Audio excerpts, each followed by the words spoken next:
ابو مطر روایت کرتے ہیں کہ میں مسجد سے باہر نکلا تو میرے پیچھے کوئی شخص تھا، وہ مجھے کہنے لگا او اللہ دیا بندیا یہ اپنی تہمت اوپر کر۔ تہمت ٹخنے سے نیچے تھی۔ شرعی مسئلہ کیا ہے؟ دور جاہلیت میں وہ لوگ فخریہ طور پر تہمت دھوتی کے کپڑوں کو اتنا لمبا چھوڑ دیتے تھے کہ کپڑے زمین پر گھسٹتے تھے۔ میرے سرکار علیہ السلام نے تکبر کے تمام ریتی رواج کو توڑ کر عاجزی اور انکساری کا سبق دیا، اس لیے فرمایا کہ تم اپنی تہمتوں کے کپڑوں کو ٹخنوں سے اوپر رکھو۔ آپ کو یاد ہے نا حضور صدیق پاک کا ذکر خیر پچھلی نشست کے اندر ہوا، تو جب سرکار نے فرمایا جو تکبر کی وجہ سے تہمت کا کپڑا نیچے لٹکائے اتنا حصہ آگ میں ہے، تو صدیق پاک صحت مند تھے اور کہنے لگے بھائیو آج کے بعد دیکھو نا تو اتنا کپڑا ہی کاٹ دینا۔ سرکار نے فرمایا ابو بکر یہ حکم تیرے لیے نہیں ہے، تو کون سا ایسا تکبر کی وجہ سے کرتا ہے۔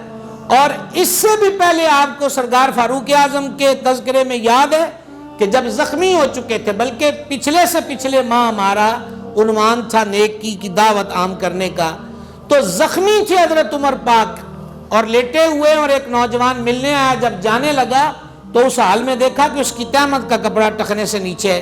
فرماؤ منڈیا تجھے نہیں پتا کہ یہ کپڑا ٹخنے سے نیچے نہیں لٹکاتے، اس کو اوپر کر۔ گھائل ہیں، تبلیغ کر رہے ہیں، آج کوفے کا بازار ہے۔ اور راوی کہتا ہے کہ مجھے آواز آئی کہ کسی کہنے والے نے کہا اپنا تہمت اوپر اٹھاؤ۔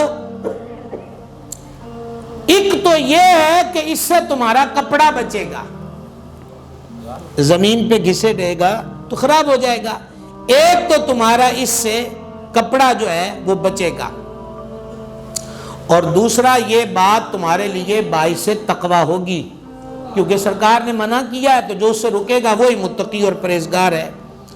اگر تو مسلمان ہے تو اپنے سر کے بال کٹوا، اگر تو مسلمان ہے تو اپنے سر کے بال، ایک تو تہمت اوپر کر، ایک سر کے بال کٹوا۔ مولا علی جوانوں کی تربیت کر رہے ہیں۔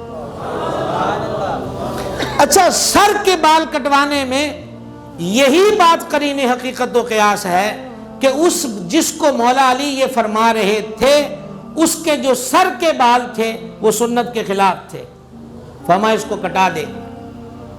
ہم ساری رات نعتیں پڑھتے ہیں، کالیاں زلفاں والا دکھی دلاں دا سہارا، نائی کول جانے آتے کہنے ہوں فلانے گلوکار، فلانے فٹ بالر، فلانے کرکٹر ورگا چھجا بنا دو میرے، ہاں ادھر سے کاٹ دو ادھر سے کاٹ دو۔ راتی گلاں کنہاں نال کیتیاں تے سویرے مکر گئے۔ ہماری تو محبت بھی گھنٹے 2 گھنٹے کی ہے، اور ایسے ایسے کروا لیں، جس کو محبت ہاتھ کھڑے کر لو، کر لیے فائلگ ہو گئے، گل ختم۔ یہ محبت کوئی نہیں۔ مولا کائنات نے فرمایا تو مسلمان ہے تو سر کے بال کٹوا۔ وہ کہتے ہیں کہ یہ بات کر کے وہ بندہ چلا گیا، یہ ابو مطر روایت کرتا ہے، وہ کہتا ہے کہ میں اس بندے کے پیچھے پیچھے گیا تو اس بندے کا حال بڑا سادہ تھا، جیسے ایک بدو کا حال ہوتا ہے کہ 2 چادریں، ایک تہمت ایک اوپر سے لپیٹی ہوئی ہے۔ تو مجھے ایک بندہ ملا، میں نے کہا یہ کون ہے؟ تو اس نے کہا لگتا ہے تو کوفے کا نہیں ہے۔ کہا ہاں میں کوفے کا نہیں، میں بصرے سے آیا ہوں۔ تو اس نے کہا کہ یہ جو تجھے باتیں کہہ کر گئے ہیں یہ امیر المومنین شیر خدا سرکار علی المرتضیٰ تھے۔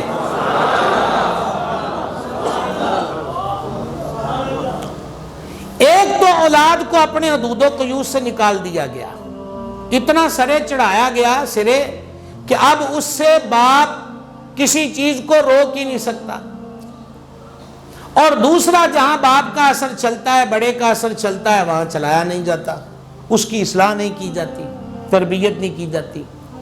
مولا کائنات کے مبارک عمل سے کہ بصرے کا بندہ کوفے میں پھر رہا ہے، انہوں نے کہا سانو نہیں پتا کہ بندہ کتھے دا ہے، اسی تے گل اپنے سجنا دی کرنی ہے، جو انہوں نے فرمایا تھا ہم نے وہی پیغام آگے عام کرنا ہے۔ ایک قدم آگے بڑھیے، اللہ اکبر کبیرہ۔ اب ذرا غور سے سنیے گا، اس نے کہا میں پھر پیچھے پیچھے لگ گیا کہ دیکھوں کہ بابا کرتا کیا ہے۔ تو وہ راوی کہتا ہے کہ میں نے آپ کو دیکھا کہ آپ بازار چلے گئے اور کھجوروں والوں کے پاس پہنچے، کھجور والے کے پاس، اس کے پاس ایک لڑکا بیٹھا رو رہا تھا۔ مولا علی نے فرمایا تو کیوں روتا ہے؟ اس نے کہا جی میرا جو آقا ہے نا اس نے مجھے پیسے دے کر بھیجا تھا کہ کھجوریں لے کر آؤ، میں کھجوریں لے کر گیا، پیسے دکاندار کو دے دیے، لیکن میرے آقا نے کہا کہ مینوں ایک کھجورا پسند نہیں، واپس موڑا، تو میرے پاس پیسے لیا۔ اب میں اس کو کہتا ہوں کہ اپنا تو میرا درہم مجھے دے دے اور اپنی کھجوریں لے لے، اور یہ آگے سے مجھے ڈراتا دھمکاتا ہے کہ میں ایسا نہیں کروں گا۔ حضور مولا کائنات نے یہ سنا تو آپ نے دکاندار سے فرمایا کہ اینو درہم دے دے تو کھجورا دے کونوں لے لائے۔ سبحان اللہ، اینو روپیہ موڑ تیرے کولو کھجورا لے لائے۔ اس دکاندار کو نہیں پتا کہ مجھ سے یہ کون کہہ رہا ہے۔ خلیہ سنا، 2 چادریں اوڑی ہوئی ہیں، اسلامی اسٹیٹ کا سربراہ ہے۔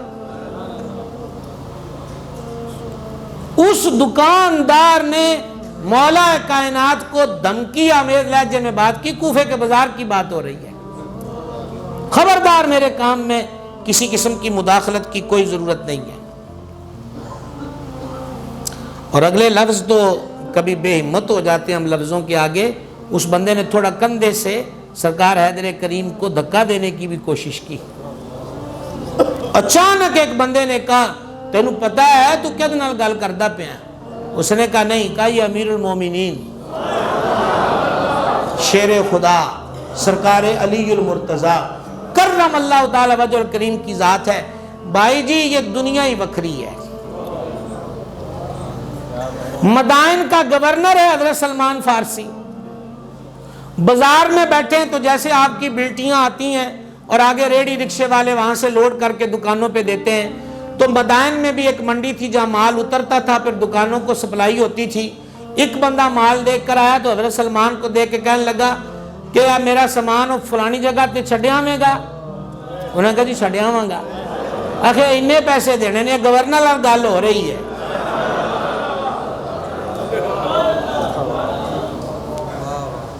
سمجھائیے؟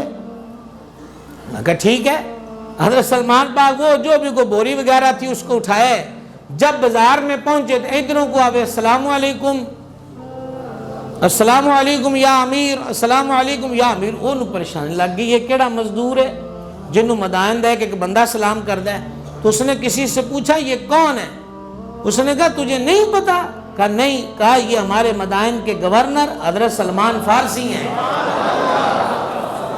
لیکن یہ سرکاری تنخواہ کی روٹی نہیں کھاتے، محنت کر کے روٹی کھاتے ہیں۔ کیا بات ہے؟ کوئی سمجھ آ رہی ہے بات کی؟ اس بندے نے مولا کائنات کرم اللہ تعالی وجہ الکریم کو کندھے سے دھکا دینے کی جب کوشش کی تو پھر دوسرے بندے نے کہا تینوں پتہ ہے، ہوش ہے تینوں؟ یہ امیر المومنین مولا کائنات ہیں۔ وہ کانپ گیا، اس نے لڑکے سے کھجوریں پڑ کر کے پھینکی، اسے روپیہ دیا اور پھر مولا علی کا ہاتھ پکڑا اور اس نے بڑی عجیب جملے کہے۔ ہاتھ پکڑ کے کہنے لگا حضور میں تمہیں راضی کرنا چاہنا ہے، میرے کو گستاخی ہو گئی ہے، میرے کو بے ادبی ہو گئی ہے۔ مولا کائنات نے جواب پتہ کیا دیا؟ فرمایا جے تو لوکاں دا حق انہوں دین لگ جائے گا نا تو علی تیرے نال راضی ہے۔ فما حق والوں کو اس کا حق دے، علی تو اس سے راضی ہے۔ بھائی جی اس پلیٹ فارم سے محبان مرتضیٰ کو یہی درس ہے، میرا نہیں ہمارے مولا شیر خدا کا، مشکل کشا کا۔ حق والے کا حق نہ مارو۔ کتنا حسین جملہ ہے، حق والوں حق دیتی رکھ، علی تیرے نال راضی۔